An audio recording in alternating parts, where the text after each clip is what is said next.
And rounding out the original starter trio, we have the Blastoise, who didn't really see as much spotlight as Venusaur or Charizard, but is still very well known and has maintained its status among fans since the first generation.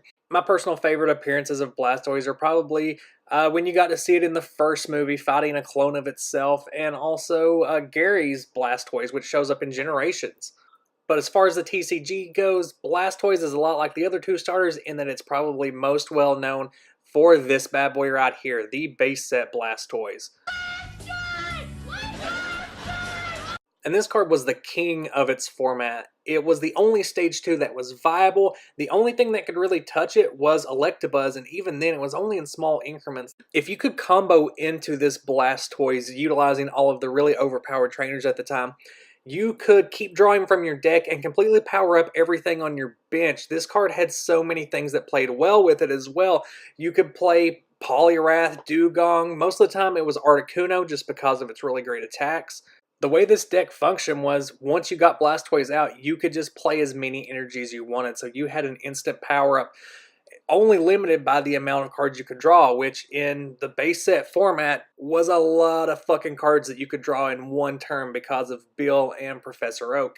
And just 3 sets later, Blastoise got another good water type partner, which was just another Blastoise. Dark Blastoise from the Rocket set could never stand on its own, mainly because of its low HP, but it did fit really great in with Rain Dance. So a lot of Rain Dance decks would tech in just one Dark Wartortle and one Dark Blastoise. That way you can really utilize those attacks that can deal a lot of damage for less energy. And Dark Blastoise did stick around with Rain Dance even up through Prop 15. On the channel, I have an original Rain Dance build and a Prop 15 build, but instead of Dark Blastoise, I opted for Gyarados on that one, so check those out if you're interested. Now, moving into the Neo formats, Expedition gave us 2 Blastoise, the first of which doesn't have a lot going on with it. That bubble attack is basically what base set Squirtle had, and that double cannon attack isn't very useful either. So all in all, this is more of a theme deck card. The other Blastoise in this set is much more interesting. It's got definitely some more interesting art, but also Jetstream, where if you have any energy on Blastoise, you can flip a coin, and if heads, discard 1, and also discard 1 from your opponent. The problem with this card is that that power does not play well with Blastoise attack. It costs 3 energy, and it relies on you having more energy on Blastoise in that classic kind of Hydro Pump attack. Now, at the time, if you were playing Unlimited, this Blastoise would play very well with the base set one. That way you can rain down as many energy on as you want. You can use those to either discard energy off of your opponent or to power up Energy Cannon. And much like the other starters, this was in the Neo format where the Pokemon Company was wanting to put more focus on the Gen 2 starters, so Blastoise was really just outclassed by every version of Feraligatr that had been printed, so this kind of fell to the wayside. And here's another really interesting one. This is Claire's Blastoise, which was printed in the Versus set. It never got an English release, unfortunately, but this Blastoise is a basic, and it has a really great attack. So for Hydro Pump, you flip a coin for every water energy attached to Claire's Blastoise, and for each heads it does 10 additional damage on top of that 20. So really, just paying the attack cost, if all 3 of those are water energy, you have the potential to deal 50 damage off of a basic for 3 energy. But what's really noteworthy about this version of Hydro Pump is that usually it says something like you can only deal an additional 20 damage using this method, but for this Hydro Pump, it doesn't have that. You can flip as many coins for as many water energy as you have. So you could layer this thing with 15 water energy and flip 15 coins for additional damage. Now we're moving into what I call the golden age of the Pokemon TCG, and that is the EX era with Blastoise EX. This card was part of the Fire Red and Leaf Green set. It has a Poke Power that harkens back to Rain Dance, with the difference being that now you have to put a damage counter on that Pokemon when you place the water energy, but that Hyper Whirlpool attack plays very well with Energy Rain. It's very easy to get that powered up, and in this format you had rare candy, so you could evolve straight from Squirtle into Blastoise EX on turn 2 without even having to put Wartortles in your deck. So this was a very scary ability to have active on turn 2 with a Pokemon that has 150 HP, so you're not going to be able to knock it out that early in the game. Now, the reason I call this era the golden age of the TCG was you could go to a tournament with 45 participants and they could be running 45 different decks and everyone still had an equal chance to win. There were so many good cards, and the engine at the time, which was called the Holland engine, I'll get to that in a minute, but it allowed you to play anything you wanted. So you could combine cards you would never even think of. And one of those combinations involved Blastoise EX, and that was a deck called LBS. LBS stood for Lugia, Blastoise, Steelix, and when you look at these three cards together, you probably thought what I did at the time. It's like, this is ridiculous.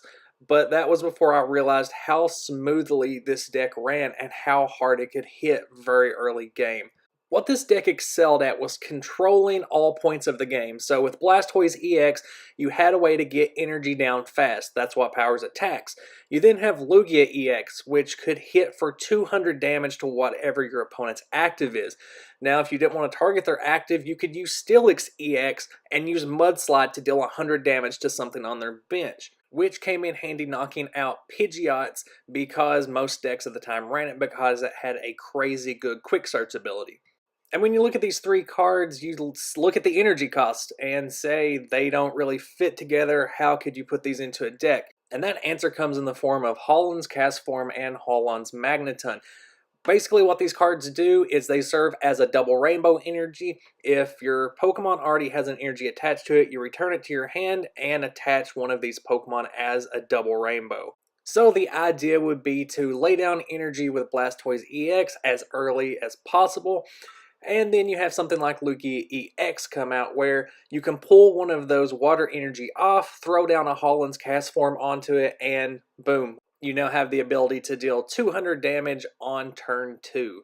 Or alternatively, the ability to deal 100 damage to something on your opponent's bench, depending on what the deck needs at the time. And this was all done using what was called the Holland engine, which was this set of trainers and supporters that could play off of one another and play off of certain Pokemon to let you draw or search your deck for whatever cards you needed at the time.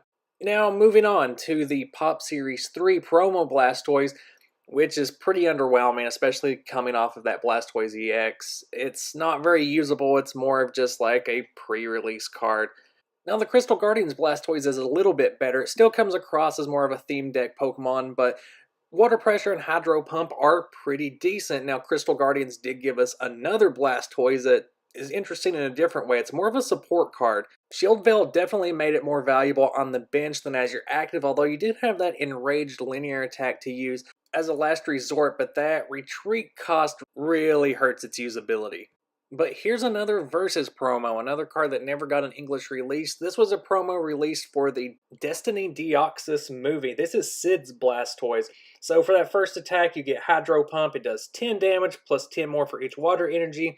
You just can't add more than 20 this way. And then Skull Bash for 50 damage. It's not a great card, even though it's a basic, but it is very interesting that Blastoise got two of these Versus cards that aren't very well known. Yet another base set callback to Secret Wonders Blastoise from the Diamond and Pearl era. It's got that Waterlog ability, which is absolutely great. Lets you throw down as many water energy from your hand as you want, so as long as you can draw them, you can lay them down. And then Hydro Pump, putting out 90 damage for 3 energy cost is actually pretty good.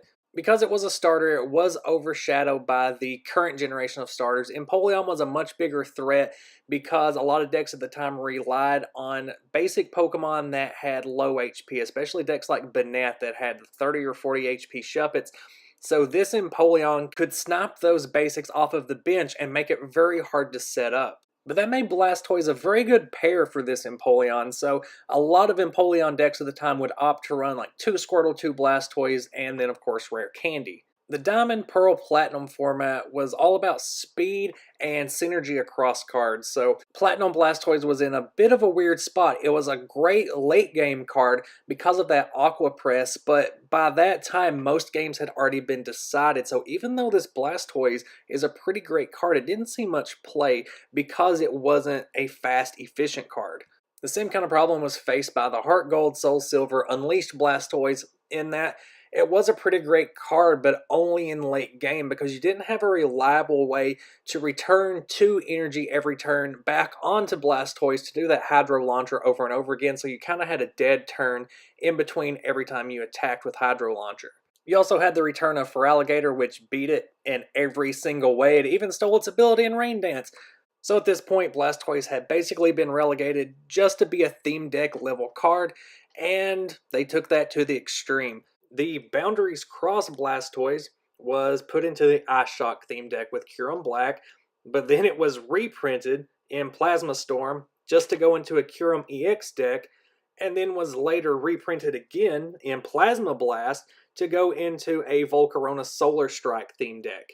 And not a lot of effort was put into designing this card. They basically just gave it Rain Dance and Hydro Pump, which could be seen as a really cool callback to that base set card if they hadn't reprinted it twice just to put it in 2 more theme decks. So instead it just comes off as laziness.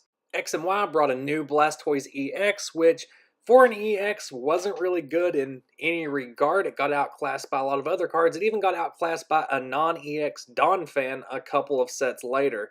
But keep in mind that Blastoise EX didn't have a lot of support cards for it, and it was mainly a stepping stone just to get to Mega Blastoise EX, which you also have to remember at this time there was no Spirit Link, so you wasted a turn just Mega Evolving.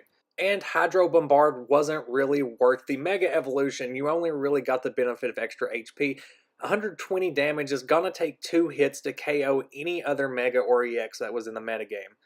The Generations Blastoise EX was a little bit better, but still not much to talk about here. The same goes for the new Mega from that set. The Dread Launcher attack was an upgrade. You could now OHKO some other EXs, but now you had to discard 2 energy, so was it really worth it?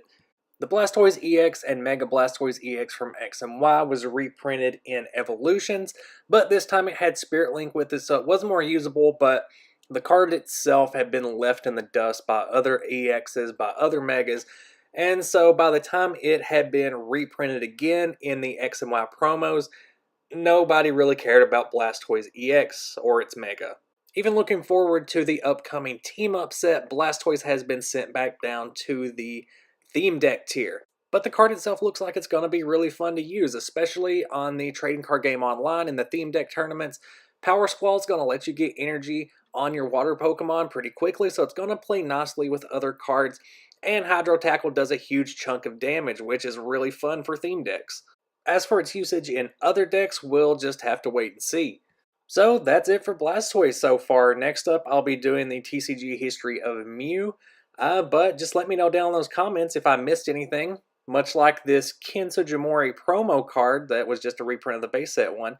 And let me know what Pokemon you would like to see next. So until next time, guys, bye.